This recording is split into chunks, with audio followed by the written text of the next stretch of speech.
Pour éviter les cambriolages, à l'œil du 20h, comme beaucoup de Français, on a trouvé la solution. Installer une caméra de surveillance. Notre bureau est sous bonne garde. Sauf que nous avons fait une découverte.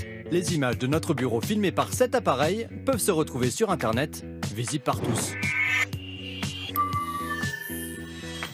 Ce sont des sites qui donnent accès aux images filmées par des milliers de caméras dans le monde. Pas besoin de s'inscrire, en 2 clics vous avez accès en direct à de vraies images de vidéosurveillance. Des gens chez eux, ici en France, des images diffusées à leur insu. À l'heure du déjeuner, nous voici dans le salon d'une famille. Ailleurs, une piscine privée. Ici, un gymnase scolaire. Ou la salle informatique d'un lycée avec au premier plan un élève endormi qui se croyait discret. Nous avons flouté les visages. Le site internet hébergé en Russie exhibe, lui, en toute impunité, l'intimité de particuliers et d'entreprises. Comme cette boulangerie ou cette épicerie où l'on assiste à toutes les transactions en caisse. Et tant pis si vous comptiez dîner discrètement dans cette pizzeria de Lille. Ce restaurant, nous l'avons retrouvé.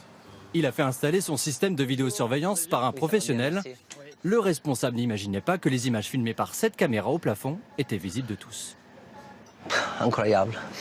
Et je pensais qu'on était en sécurité.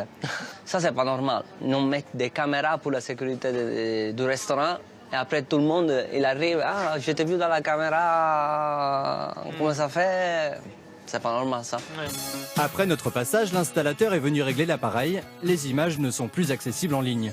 Alors comment est-ce possible?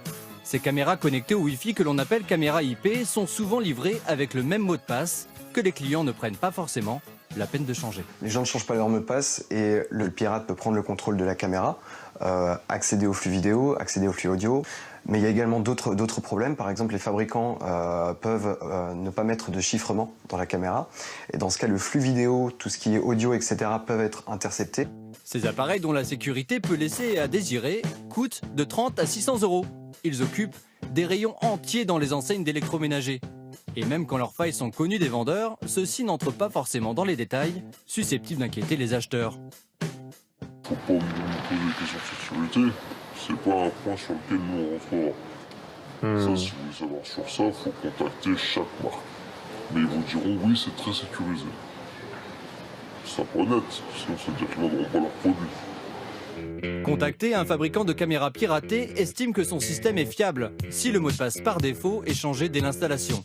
Et il renvoie la responsabilité aux acheteurs de son matériel.